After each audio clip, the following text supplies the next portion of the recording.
So yeah, welcome everybody. I'm Finn. I'm from the SDM Foundation, and this meeting today is on how to stay safe online. So my name is Finn. Like I said before, I currently go to Malden High School, and some of my passions are I really like music a lot and science and technology. So yeah, that's a little bit about me. I work at the SDM Foundation. So what we focus on is making sort of computers easy for everybody. So if you have any trouble learning how to use a computer, we can help you about it. We are open Mondays through Saturdays, and if you want to learn about anything, you can come in and make appointments. All our appointments are free. So yeah.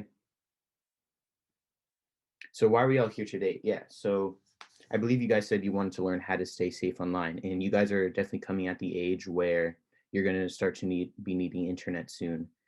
And this can help prepare you to sort of keep stuff in mind while you're using internet. And you might actually be using like some internet now, whether it's like for emails or maybe some personal stuff. So this is just stuff to have in the back of your mind while you're using the internet. So first things first, I like to start off with, like, companies know information about you.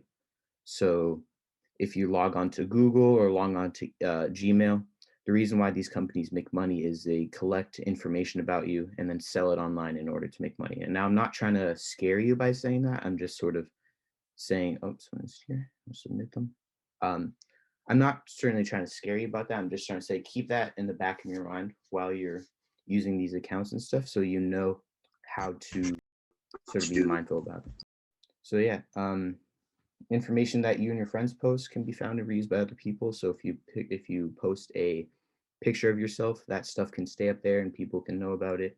If you search for your name or like names of other people you might know, you can get search results related to them. And but direct company data can be sort of hard to find, but information about someone you can pretty much find on the internet.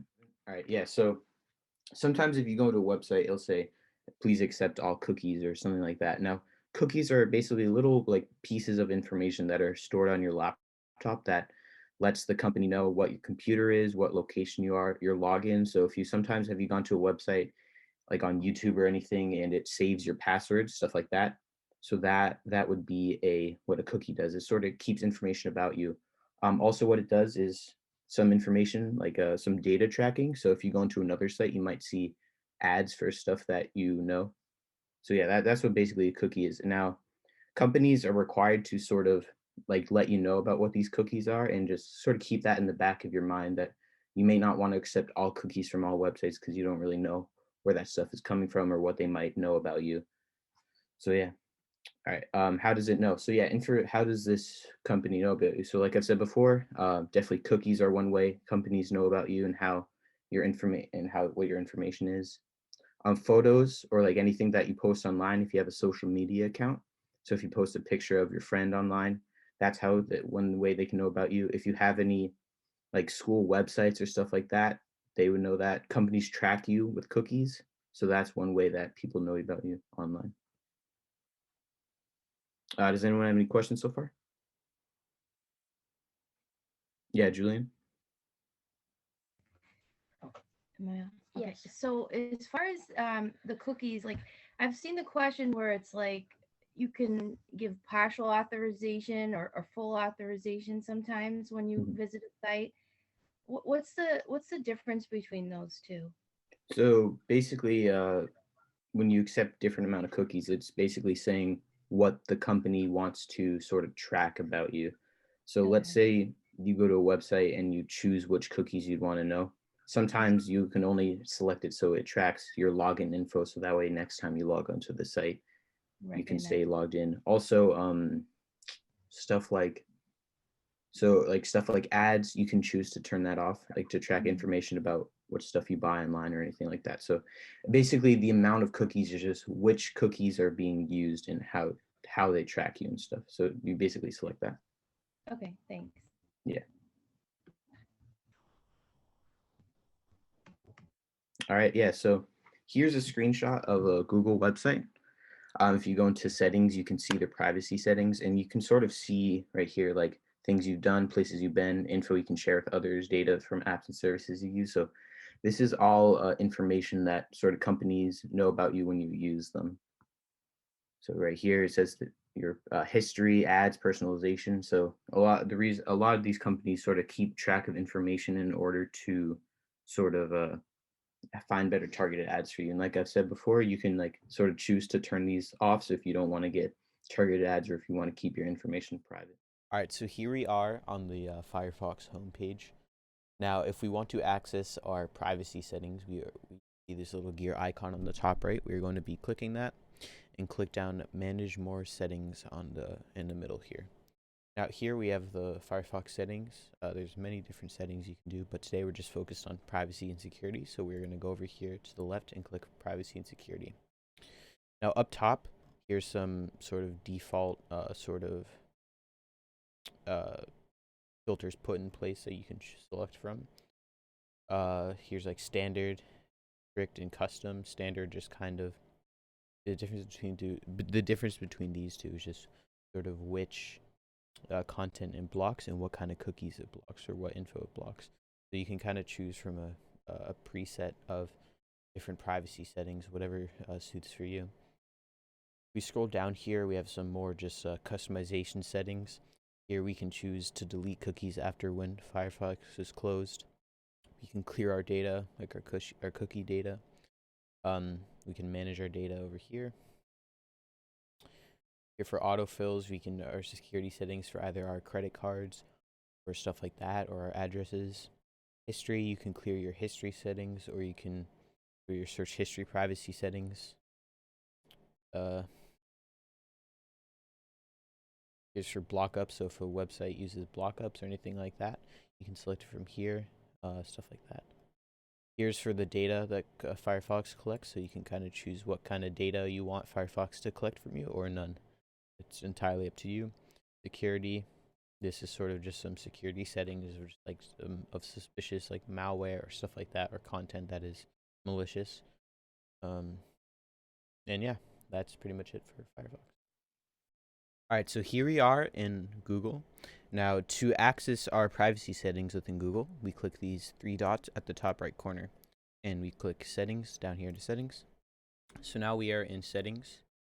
Here on the left-hand side, we can see some certain options that we can choose from, but for the sake of today, we're going to be selecting Secure Privacy up here with the little shield icon.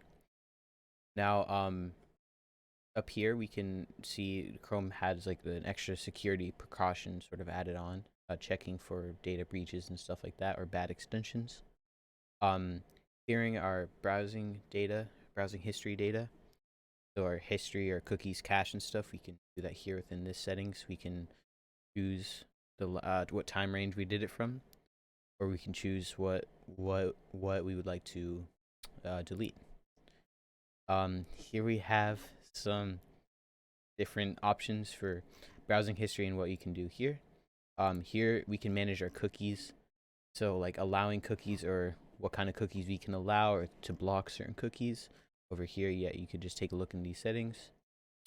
Appearance, site settings. Here we can cite our location. So if certain sites need to access our location or our camera or our microphone or notifications, we can do that. Stuff like that. Cookies and site data, JavaScripts, images, sites that can show images, stuff like that. Going back. Privacy sandbox, not sure that. But that's basically all the privacy settings in Google. You can sort of customize what kind of things you would want to keep secure and private. All right, so if you let's say you post something on the internet and you're wondering how long does it last? Well, pretty much lasts forever. If you like post a picture on social media that you might use, let's say you post a picture of your dog and you don't want to keep it anymore and you delete it. Well, that stuff is still up there. Even if you delete it off your account, it still stays up there. So, for example, archive.org, their website that sort of saves other websites on their website, even if they're taken down. And even though those websites are taken down, they're still up there on the internet. So that one website sort of keeps track. So keep this in mind when you're posting stuff on the internet, that even if you do delete it, it can still stay up there, and you don't want that stuff to. So just sort of be careful about the stuff you post online. All right, yeah. So here, if you search up my name, you can see some search results that I have. Here's like an article that I did about a year ago. Here's like a picture of me, and like sort of, these are all stuff that I posted on the internet, and even if without my consent, I know that they're on here now, right? So this article I did, so anything that you've done online can be sort of retraced. If you did a video online, if you did a YouTube video perhaps, or if you did something else, all this stuff can sort of be traced back, and you can sort of search for it. All right, does anyone have any questions? All right. So one thing to sort of keep in mind out about the internet is it's very easy to, how should I say it? It's very easy to not be your true self online. So any like sort of fake accounts like that. So it's easy to copy people's name and pictures from public parts of sites. So when you make an account, let's say you make an account online, some websites don't really require you to have like proof of like ID or anything like that. So sort of pretty much anyone can sort of be anyone online. And that's something to sort of keep out for. Not everyone is truly who they say they are online. So like emails, for example, when you set a name to an email, you can set the name to whatever you want. There's no like ID or anything that they require when you make that. Websites or links, it doesn't have to match the search results, and you can act like anyone you want online. So like you can sort of stay anonymous, and that can be useful, but also you don't really know what's actually going on. So you don't know who is truly out there if you're talking to someone online. And what should you do about it? One thing you could do about it is if you, let's say you want to make a friend with someone online, um, check their information, check their account. If they have too little stuff on their account and if they don't have enough information about them, you might not truly know how to trust them. If you know someone in real life that you know, let's say you have a friend and you want to sort of become friends with them online, ask them in person, say, hey, which is your account so I can talk to you online. And you want that sort of verification or like outsource verification so you can sort of trust people online. You don't want to just like go up randomly to people and just say how to stay safe online. Um, if someone is trying to send you a friend request or something like that, check the email address where it's coming from. The email address and the name can be very different. Like for example, my email, finsedan@gmail, but my name is like finsedan. So you can have your name different than your Gmail. Um, Verify people are online by another method of phone call or something like that. So if you have a friend online if you have a friend that you want to make online, maybe go up to them in person, ask them for their phone number, stuff like that, so you can sort of verify what information that they have. And yeah, verify phone numbers before calling people or companies. So just make sure that the account that you're sort of requesting is real. So yeah, other ways you can sort of stay safe online, since you guys are going to start be using the internet a lot more. I suggest having really strong passwords. A lot these day and age, a lot of people's accounts get hacked into, and having a very strong password can very much help with that. I suggest having a password C on the left. This is a very strong password. It has sort of a combination of like numbers and symbols, uppercase letters, lowercase letters, stuff like that. For example, on the right here, this is not a password that you would like, since sort of the words are very familiar and there's not much sort of diversity within the characters. Um, you can use more private browsers and search engines. So you can use some search engines like DuckDuckGo, for example. They don't track your information and they don't make money that way. So if you want to stay safe online and you don't want companies to track your data, you can use search engines like that or browsers. All right, yeah. So basically, a browser is sort of the app you use to get online, or like an application, and then the search engine is the way you search. So for example, if you use Google and you have Google Chrome is the application, and then Google is the search engine. So if you search up pictures of dogs, for example, that and you look at a list of results, that would be your search engine because it's giving you a list of results. But however, you used Google Chrome in order to get on there. Um, Browsers and search engines can like sort of track your data. So like I said before, DuckDuckGo is one that doesn't track your data. Firefox is a common browser that doesn't track your data. And yeah, incognito windows in browsers. So you might have heard that word before. Basically, what that does is it doesn't keep your history and it doesn't store cookies like I was talking about earlier. So if you go on google.com into an incognito window, it clears all your history data after you use it, and it deletes all the cookies. So it's another way to sort of not have companies track your data online. All right, so here we are on the Firefox homepage. Right now I'm just going to be sort of showing you how to make an incognito in Firefox. So here we are on Firefox up here. If I want to make a new private window on Firefox, called private window on Firefox, I'll just click a new private window here, or you can do Control Shift and P, and that would also make a window. Now this doesn't make a tab, this just makes a whole new window. So if you create new tabs, see how all these tabs are private here, and the original window you had up there was also there before too. Now this doesn't keep you anonymous online. All this does is just sort of, whenever you're done closing the window, it deletes all the search data, all the history, and it clears all your cookies. So this can sort of be very useful if you don't want a lot of sort of data tracked on you, because nothing saves. All the cookies are deleted afterwards and all your history is deleted. So this is a very good way to sort of stay safe online and prevent your data from being used. Now Firefox, they don't really take your data, but maybe some companies or like some websites that you're on might do. So this can really help with that. Now just to do it on Google Chrome, we can go up here, and to do this on Google Chrome, we click the three dots in the corner, and we click New Incognito Window, and it basically just does the same thing. It just creates a whole new different pop-out window. If you make new tabs here, it also shows just new incognito tabs, and like it says over here, it also clears your browsing history and your cookies and site data, and but your internet service provider can still see where you're going, and you're not completely anonymous online. All this does is just sort of clears your cookies and your history.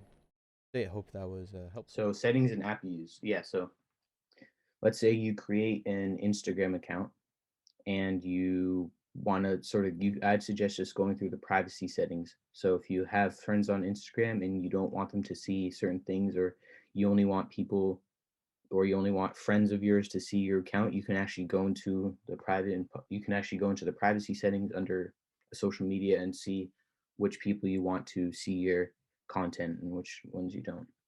Yeah, so here, for example, is Instagram. Here, like under settings, is the privacy thing. See how it says private account? So that means that only people that you're friends with can sort of see only people that you're friends with can see your content or your photos and videos. Activity status, so that means is what you're doing online. So if you have a friend online, it can say under their name currently online or currently offline or currently doing this, currently doing that. You can have that shown on or off. So if you don't want your friends to know what you're doing online, then I suggest turning that off.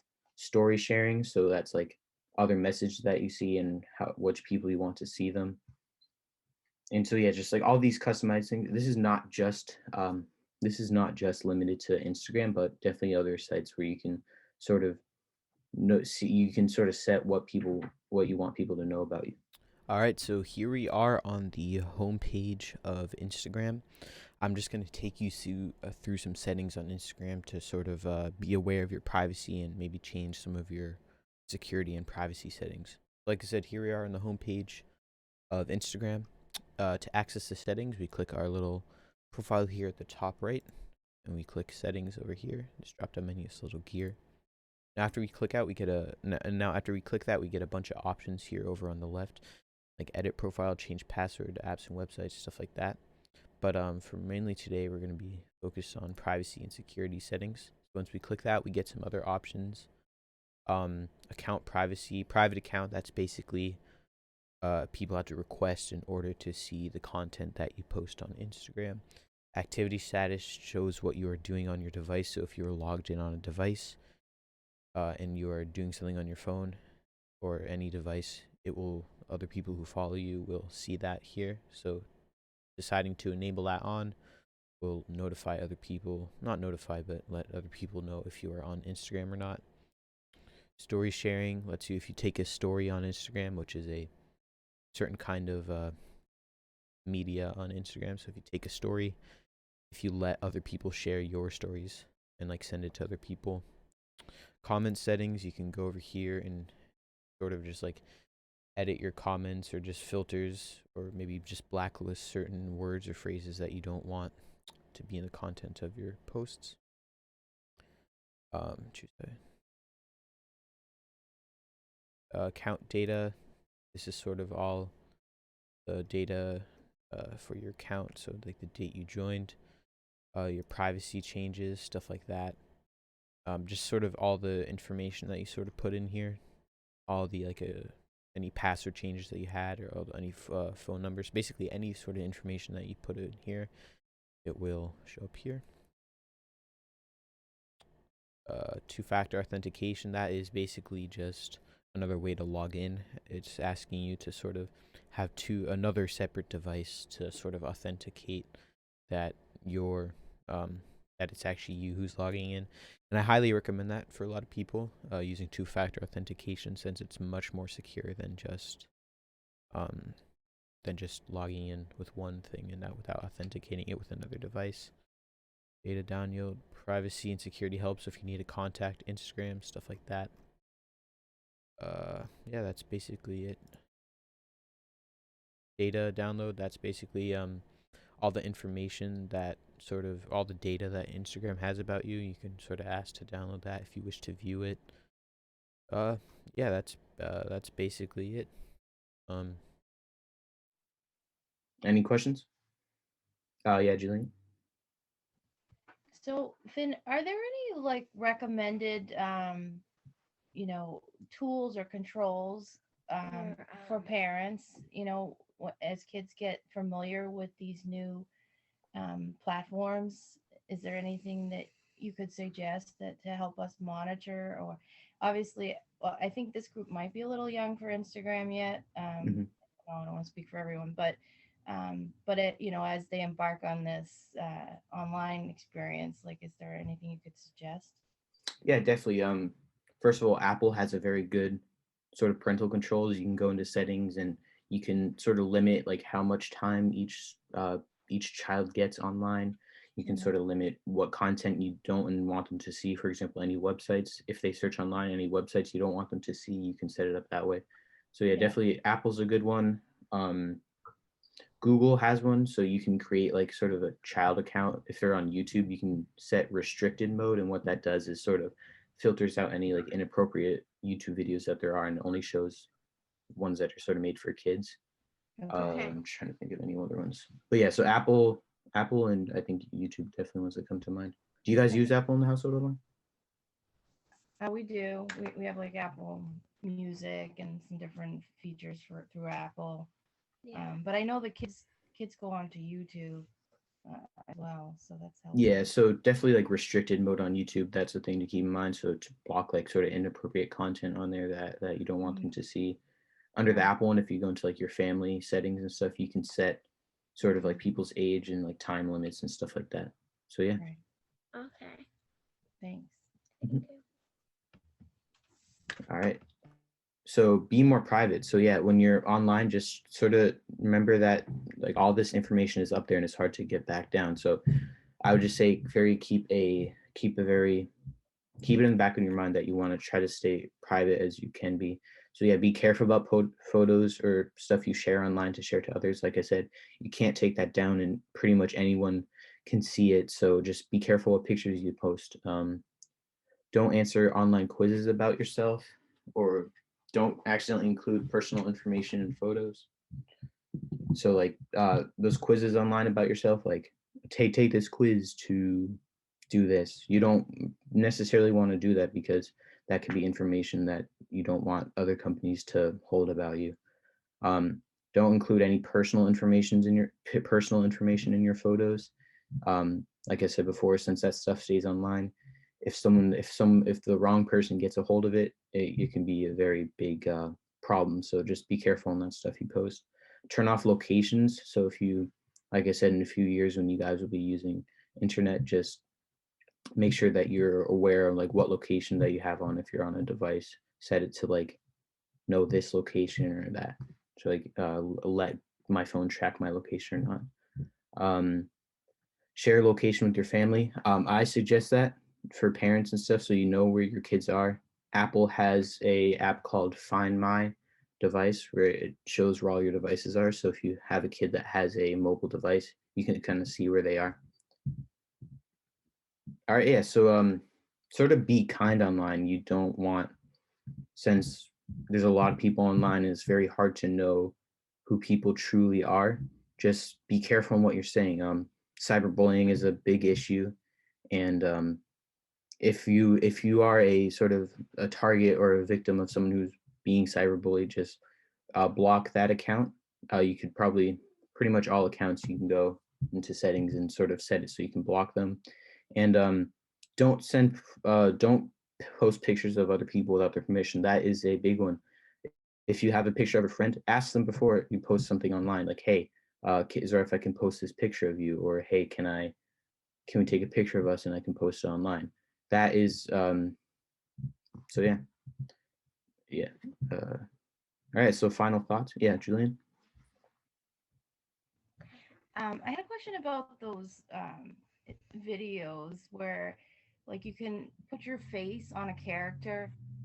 Like, it's common around Christmas, like the dancing elves and different things. Would you recommend people not do that?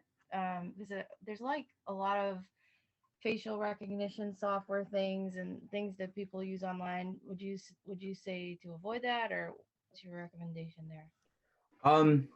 I mean, like, ultimately, it's up to you. I personally wouldn't want to do that because, like I said, you don't truly know about the company and what they're doing. So I Right. wouldn't do that, right? Even if it's free, the reason why it's free is because they want as many people to have information of those. So I wouldn't, if I were you, I wouldn't do that. But like I said, it's up to you. If you want to do it once, that's fine. Just if you want to keep your sort of data private about yourself online, then I would suggest not doing that. Yeah, I've seen a lot of people send those around, so just curious about that. Thank you. Yeah, there's another app I think called like Face Swap that used to do that, and like Hmm. that company got in trouble for tracking information. So yeah, like I said before, just Yeah. be careful. Don't go around downloading random things from the website. Don't go to any websites that aren't like real websites and stuff like that. Right. Thanks. So yeah, thanks for the presentation, everyone. We are the SDM Foundation. We're at 406 Main Street, or you can call us, or you can email info@sdmfoundation.org, or go to our website